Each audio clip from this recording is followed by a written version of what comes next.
L'hormone de croissance va transformer ton physique. Dans le fond, j'entends souvent que l'hormone de croissance et l'hormone de jouvence, c'est ça qui fait la différence entre un amateur et un pro. Les gros IFBB pro prennent 20 à 30 unités d'hormone de croissance. Aujourd'hui, je te dis la réalité sur l'hormone de croissance et qu'est-ce que ça va faire à ton physique. Ça va le faire passer d'amateur à professionnel, oui ou non, on ne le sait jamais. Pourquoi l'hormone de croissance est aussi fascinante?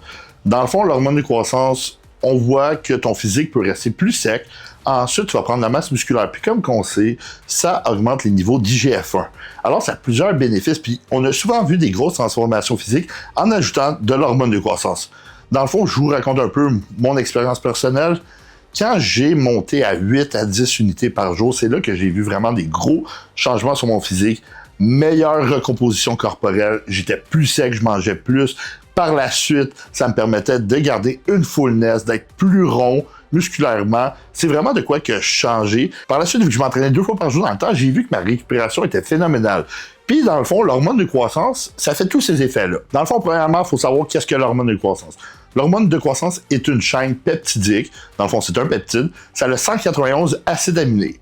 Pas plus, pas moins. Si ça a 192 acides aminés, c'est pas de l'hormone de croissance. Si ça en a 190, c'est pas de l'hormone de croissance. L'hormone de croissance, c'est administré aux enfants qui ont des problèmes de croissance, qui souffrent de nanisme. C'est administré aussi aux grands brûlés pour augmenter leur récupération, puis pour les bénéfices sur la peau. Par la suite, c'est aussi administré au syndrome de Turner, c'est administré aussi à la maladie de Crohn parce que ça aide avec la digestion. C'est administré aussi, j'ai vu à des patients avec des insuffisances rénales parce que ça augmente le DFGE, alors le débit de filtration des reins. C'est administré aussi aux gens qui ont le VIH. C'est pour ça qu'on en retrouve beaucoup de pharma sur le marché, des gens qui ont le sida qui vendent leur boîte d'hormones de croissance. Pourquoi? Parce que ça va augmenter ta récupération, ça va être anticatabolique, alors que quand tu as le VIH, tu as un risque de perdre du muscle. Ça va avoir plusieurs bénéfices sur ceux qui ont le VIH. Qu'est-ce que la différence entre l'hormone de croissance pharmaceutique et underground? J'aime pas appeler générique parce que c'est underground. Générique, c'est une compagnie pharma qui est brandée à un autre nom. Dans le fond, la différence entre le pharma et l'underground, si c'est à 191 acides aminés, puis c'est à 98% de pureté sur les lab tests, il n'y en a pas. Aussi simple que ça. De l'hormone de croissance et de l'hormone de croissance. Il faut juste savoir que beaucoup d'underground est contrefait et qu'il y a beaucoup d'impuretés. Alors, c'est sûr que ça va être moins bon. Mais, payer 10 fois le prix pour du pharmaceutique, est-ce que ça vaut la peine? Non. Puis souvent, le pharmaceutique qu'on retrouve sur le marché, tels que les crayons, Pfizer chez Notropin ou les Humatrop, etc., c'est tous des contrefaits. Alors, pourquoi payer 5 à 10 fois le prix pour du contrefait si tu peux avoir du bon contrefait moins cher? Au pire, t'en fais plus.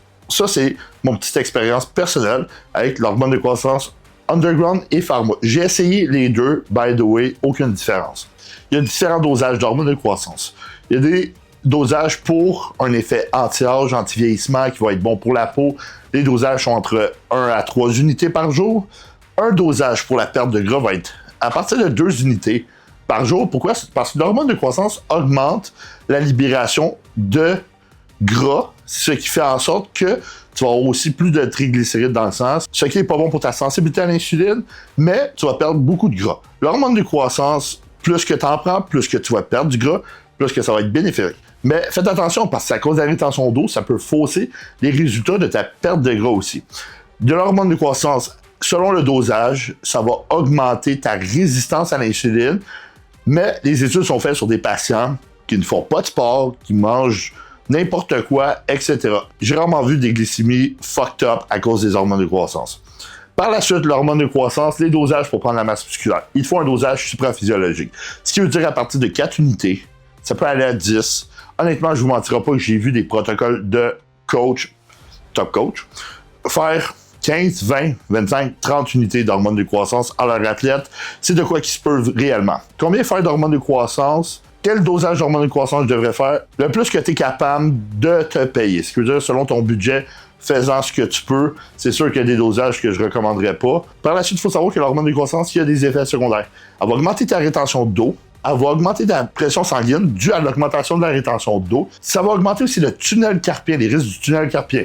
Ce qui veut dire que tes mains, ça se peut qu'ils soient engourdies. Ça, c'est parce que tu manges pas comme il faut, parce que tu étais à un trop dosage dès le début. Faut que tu diminues un petit peu, t'attends que ton corps tombe en homéostasie, ce qui veut dire qu'il s'équilibre sa rétention d'eau, pour ensuite réaugmenter graduellement le dosage. C'est aussi simple que ça. Sinon, un truc qui donne, qui est écrit sur le pamphlet, au lieu de faire la même dose chaque jour, ben, fais le double de la dose aux 2 jours. Il paraît qu'il y a moins d'effets secondaires. Je l'ai testé avec un client, puis il y avait moins d'effets secondaires. Son tunnel carpien était parti.